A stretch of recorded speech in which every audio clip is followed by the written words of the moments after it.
Hey guys, what's going on? It's Eli, and that's right. Now we've come to what is to be, I guess, the best Batman film and the middle film in the Dark Knight trilogy. Yes, The Dark Knight, of course. And I've got two people with me, and I've always wanted to do this, not just have one person with me, but have multiple, two or three. But I've got two, of course, with me, Little Blue and Elijah Goring. Hey, we're here. Yes. All right. So we're all the three of us are here, and we are going to be reviewing The Dark Knight. As I said, the middle film in the trilogy, and what many people consider to be the best Batman film, without a doubt. So, who wants to go first, talking about Dark Knight? Well, if you don't mind, go ahead. This is my favorite film of all time. I will start. Okay. Dark Knight is pretty much the icing in the middle of an Oreo. Yeah. One side being Batman Begins, the other side being Dark Knight Rises. But the icing, which to me is the best part of an Oreo, is the Dark Knight. And yes. Then we face Heath Ledger's Joker, which to me absolutely is everything I ever dreamed the Joker would be. All the comic books I read of the Batman growing up, even seeing the silly 1960s Batman series, the Joker was fun to watch. Yeah. But nothing like you could imagine he was. The taste I got of the Joker, of how evil he was from the Batman comic titled Death in the Family, when he literally beats Dick Grayson to death with a tire iron. Right. And it is brutal. I mean, even for a comic book, it is absolutely brutal. And that's when that comic was kind of the epiphany for me, when I realized just how evil the Joker is. Heath Ledger does not disappoint playing the Joker. He is sick, he is twisted, he is a psychopath. Oh, yeah. And he enjoys watching people suffer and die. Oh, yes. And, okay, so, and Elijah, will come to you. What do you first have to say about Dark Knight? Oh, God. That's a great I keep saying concept. That's a great question. That was a really good movie, and I have never seen a movie which is very vulnerable and twisted, and I've never seen Heath Ledger. I've seen Heath Ledger's performance in Monsters Ball and Brokeback Mountain, right, and this movie, and I thought he did a great job as the Joker, and playing that role, it's very terrifying and evil and twisted and sick, and basically I feel like The Dark Knight is one of my favorite movies of all time. Yeah. And it's directed by Christopher Nolan, the director of Tenet. Yeah. And Memento. And the other two Batman films in his trilogy. And Of course. Yes. And another thing is, I have to say that The Dark Knight, I can't deny it. It's a fantastic Batman film. And Heath Ledger is the Joker. He's one of the best. And fun fact, because, and Little Blue, you know the story too. You told me this. Well, Jack Nicholson warned Heath Ledger that not to let the role, consume him or, take him or anything like that. But it did. Do you remember, you know what I'm talking about, Little Blue? Yeah, he basically told him, not to bury himself in the part. And he did. And I think it really disturbed him. One thing I'll add about Christopher Nolan as director, he's an amazing director, but he's also probably one of the best dressed directors, because every time you see a picture of him on set, he's always wearing a suit. I mean, he's always extremely well dressed. You don't see him in t-shirt and jeans. Yeah. He is always extremely well dressed.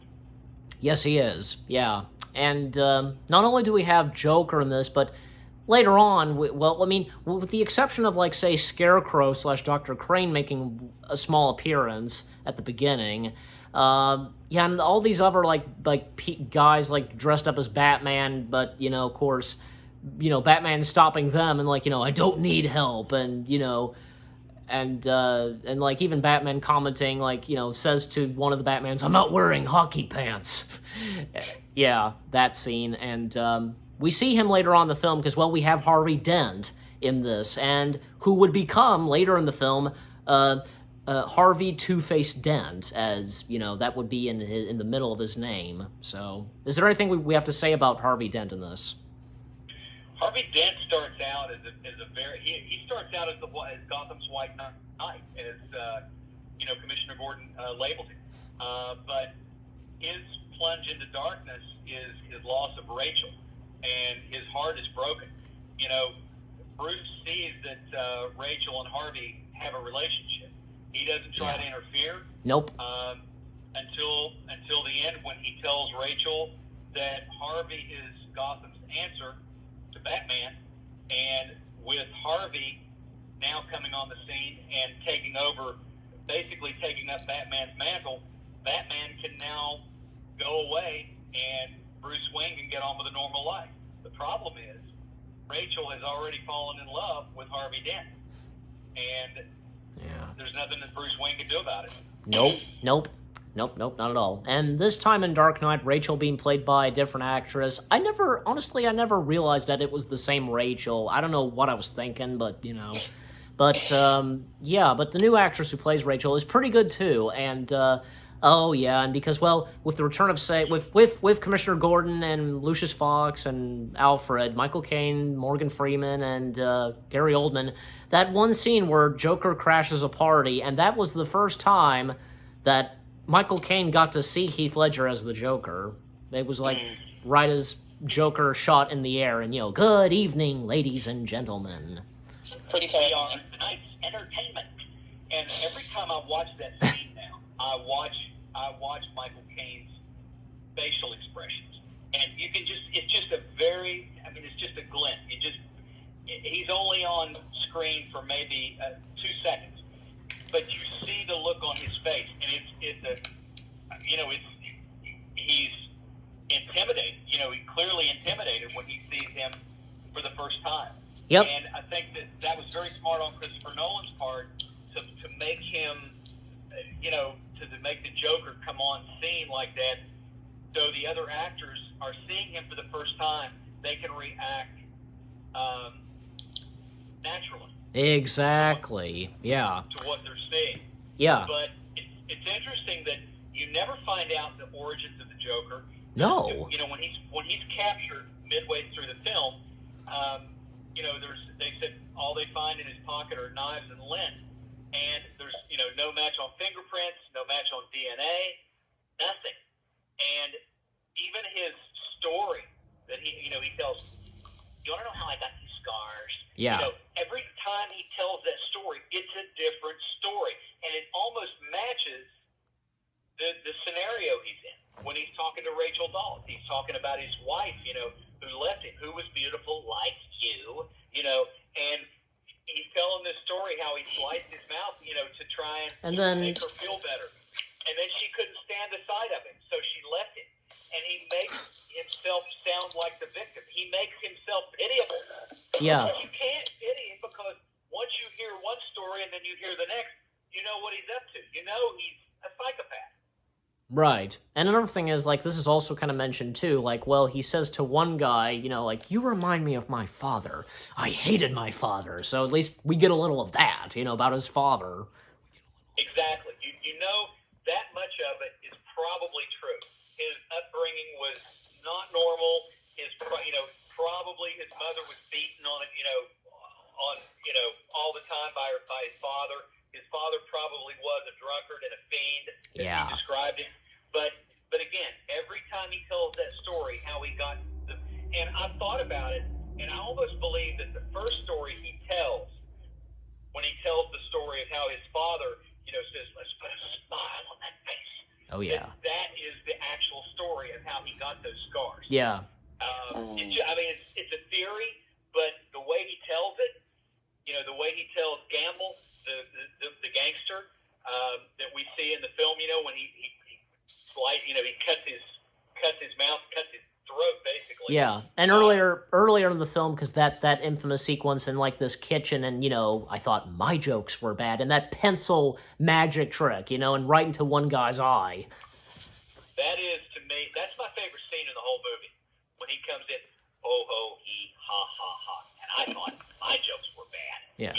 That whole scene, oh yeah, the way it plays out, it's just, even the little nuances, you hear the background, you hear these guys, the way they're reacting, when he says, a guy like me, freak like you. And you hear these guys in the background going, damn right. They're totally, every, Christopher Nolan didn't miss a step. Every little nuance, every reaction was exactly the way you would expect it to be if it were a real character. But, Heath Ledger's portrayal is just, no wonder he ended up, unfortunately losing his life. He was completely buried in that role and posthumously awarded an Oscar, which was well-deserved. Yep. And also, because, and also that interrogation scene. Like, first it's Gordon with Joker, and then it's Batman with Joker, which is, a good scene, too. And even when Batman then just, smacks the crap out of Joker, because when at one point Harvey and Rachel, they're being held hostage, and Batman, where are they? And, even Joker being Joker, and just at one point laughing, just cracking up, Commissioner Gordon, at that time, Commissioner Gordon and Batman, they are playing. It is the good cop, bad cop routine, sort of. Yeah. As the Joker says, the good cop, bad cop routine. And he kind of, snaps his tongue against the roof of his mouth, and he says, and I think Commissioner Gordon says, sort of, however he says it. And then, of course, the light comes on, and Batman slams his head onto the desk, Yeah. It's a great scene. But the Joker knows that Batman's one rule is he will not kill. So he knows he's not going to die at the hands of Batman. And when Batman is beating him, literally, he is saying, with all your strength, you can't hurt me, Yeah. And so he knows he's got it, but he lets just enough time go by so that he has to choose between saving Rachel and saving Harvey Dent. Exactly. And then, as a twist, he tells them in the opposite places where they are. I was about to ask that. Yeah. Yeah, he tells them where Rachel is. He tells them where Harvey Dent is, but he mixes up the addresses because he knows Batman is going to go for Rachel first, and he knows that she's farther away. So he tells him he sends Batman in the opposite direction because he knows if he tells him Batman can get to Rachel first and can save Rachel, but he doesn't want that. He wants Harvey Dent saved because he knows that if he knows Rachel will get blown up, will die in the explosion, he knows that's what it'll take to turn Harvey Dent. Oh, it does, and especially after Harvey gets his face burned. Ooh, that's cold. That's brutal. Well, yeah, because obviously, so that's how Harvey became Two-Face. Ooh, I didn't get a chance to talk. No, go ahead. I got you. The casting was great. You got Aaron Eckhart, Morgan Freeman, Christian Bale, Maggie Gyllenhaal plays Rachel, yes, as you mentioned. Yes. Michael Caine and Oscar winner, two-time Academy Award winner Heath Ledger. Well, he won one, not two. Sorry. Yeah, I think reason why I thought the movie was pretty good because it was a really powerful film I ever saw in my life, and reason why I like this movie because I thought it was a really powerful movie. I swear, it's a really, really powerful film that I ever saw because I thought Christian Bale's performance was amazing, but you got all the other movies with Ben Affleck, Michael Keaton, and now Robert Pattinson from Twilight series and Tenet. And Harry Potter. The thing is, reason why The Dark Knight is one of my favorite movies because I think of Christopher Nolan's directorial debut, but direction. But, I never watched one of his movies, but only this film I watched. And also, I think it was another movie I watched from him. It was The Dark Knight Rises years ago. I remember that movie. I remember that movie very well. Yes. I haven't seen that movie for a very long time. Yeah, the third and final installment in the Dark Knight trilogy, that is. Yeah, I mean, he's a really hybrid director. Some directors wear normal clothes and wear suits and stuff like that. I thought it was like Paul Feig, the director of Spy and Ghostbusters, the female version. Yeah. Well, I'm not a big fan of that movie, but I mean, that movie was really good. But I feel like The Dark Knight is one of those movies is very realistic. But I thought of Heath Ledger's performance was very scary, but and Joaquin Phoenix's performance in Joker was an Oscar-winning performance, and he deserved one that Oscar. Yeah. And so is Heath Ledger. He would have been proud. Heath Ledger would have been proud right now in his grave. I couldn't agree more. And what about you, LeBlue? I agree 100%. He would absolutely be so proud to know that legacy. They were, as I recall. I was just gonna say, as I recall, like Phoenix and Ledger, they were friends before. So. Oh my God. Well, that's what I heard. So, but of course, yeah, and when we see, of course, back on the subject of Dark Knight, like when we see Harvey Dent with his face burned and is now Harvey Two-Face Dent, and also when Joker steps in, and that's probably one of my favorite sequences. Is when the confrontation between Joker and Two-Face. Well, that's Aaron Eckhart's character recently, Yeah. I've known him from, I don't mean to cut you off, but I've known him from movies like The Core, Incarnate, the Dark Knight movies, and so many movies that he's done in his career, including Paycheck with Ben Affleck and Uma Thurman. Never saw that movie. Yeah. But I do love the casting though, especially Morgan Freeman's performance was A-list. So is Michael Keaton. I keep saying Michael Keaton. Michael Caine. Michael Caine, yeah. Michael Caine, yeah, and also Heath Ledger. Well, everyone talks about him because I think he's one of the best actors in Hollywood. He's Australian, and I've seen him in Brokeback Mountain. I was watching that movie like a year ago, and it's a really good movie. I liked it a lot. I thought it was interesting. Yeah, but as I was like, and so back on Dark Knight because of that scene with Joker and Two-Face, and some of the lines that Joker says, like, you know what? Because he at one line he says is, I'm a dog chasing cars, and also that sequence that right as like he leaves, like Joker leaves the hospital.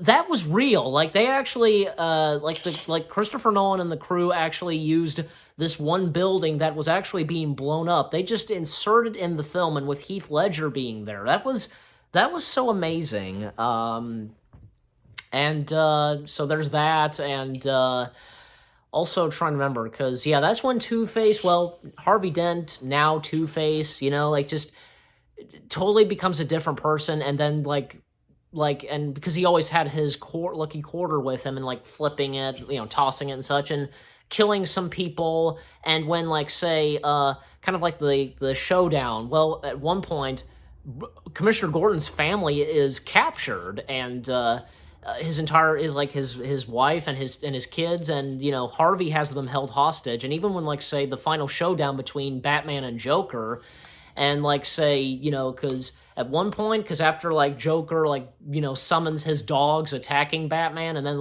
Joker beating Batman, and that's when Batman has Joker almost falls to his death, and Joker's laughing as he's falling, but then Batman catches him with his grappling gun, and he's hanging upside down, and that being the last scene we would get of Heath Ledger's Joker. After what Joker says to Batman walks away, the police come in, and that's it for Joker in this movie, and that's when one of the final sequences, another final showdown, of course, is when Two-Face has Commissioner Gordon's family held hostage, and asks Commissioner, which is it that you love the most? And he grabs his son, and and he makes Commissioner Gordon say that he's sorry, and that's when Batman shows up, and you don't want to hurt the boy, Harvey, and even Harvey's it's about what's fair, and the world is cruel, and the only morality, blah blah, and Joker chose me because you are the best of us, Harvey. And at one point, Harvey does, or slash Two-Face does shoot Batman, and that's when, Harvey tells Gordon that, tell your son it's going to be okay. And even though it's not. And yeah, and that's when Batman like runs up to Harvey, and Harvey falls to his death. And even when, like, say, Batman is holding Commissioner Gordon's son, and Batman does fall and such, and the one of the last sequences, like the conversation between Batman and Commissioner Gordon, and that's when at the end of the film the police start chasing Batman, and and even Gordon says to his son, he's the hero that Gotham deserves. And one of the last shots, Gordon, not Gordon, Batman riding in his in the bat cycle, or bat pod I should say, and boom, the movie ends. And man, it's just, what a way to end that film. And yeah, there is a dedication to Heath Ledger, of course, but with all that being said, The Dark Knight is a masterpiece, and if not, one of the best Batman films of all time. And any last words on The Dark Knight? Oh, me? You go first, Elijah. Okay. Yeah, like you said, it's one of the best movies in general. Matter of fact, it's one of the best DC movies I ever saw. I think that was the first DC movie I've seen, and Dark Knight Rises I saw years ago, second one. And pretty much, Catwoman was my first, and this movie is my second, and Dark Knight Rises was my third DC movie. But I feel like The Dark Knight is one of the best Christopher Nolan movies I've ever saw in my life. And it is a masterpiece, and I really loved the movie. I thought it was pretty good, and I loved it. And it's a really, really rare film I ever saw, and I'm very proud of that. And God rest Heath Ledger's soul. The casting was great. The direction was perfect. The script was pretty good. I think, especially Christopher Nolan was a great director, and I think that was my first. Actually, this is my first Christopher Nolan movie I ever watched, and Dark Knight Rises is pretty much my second. Oh yes. Yep. So okay, I guess that's that for what Elijah has to say. And I don't know on Little Blue. I mean, he's muted right now, but I don't know. I would assume because, well, he established it pretty well what he says. I mean, he's muted right now, but I don't know. Like, I guess he'll give it a 10 out of 10. Excuse me, a 10 out of 10, because I give it a 10 out of 10 as well. 10 out of 10. Absolutely 10 out of 10. No question about it. Yeah. Okay. Just listen to you guys talk. Do you just have any few last words on Dark Knight, Little Blue? One word. Masterpiece. That's it. Okay. So there you go. He says masterpiece, and he gives it a 10 out of 10. And how do you rate this too, Elijah? Ooh, yeah, same thing. 10 out of 10, 5 stars. It was a masterpiece. It was one of the best movies I ever saw in my entire life. Yeah. Honest to God. Yes. It's one of the best friggin' films I ever saw, and I'm glad that I really liked the movie a lot. Yes. It was perfect. So all three of us say that it's a masterpiece, and of course we give it a 10 out of 10. Yeah, and you guys let us know what you think, like if you've seen the film and what you thought of our review. Leave comments and give this review a like as always. And yeah, so that's that on our review of Dark Knight. You know what? I'm glad that all three that I managed to get, like, say, 2 other people doing this with me, and of course for the first time being Little Blue and Elijah Goring. So thank you guys for this, and I look forward to. Thanks for having. I look forward to try and do this again sometime. I did have a few in mind, like, say, for the 3 of us to review later on, but of course, as I said, that will be for later on. So, any last words, like to say goodbye and such, guys? I'll go first. Okay, go ahead.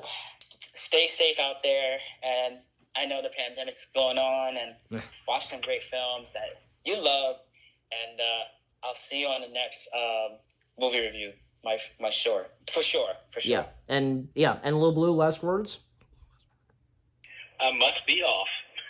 As you always say. So, Well, that's that. And as for me, I hope you guys enjoyed our review of The Dark Knight. More reviews coming your way. They're going to be awesome. Keep looking forward.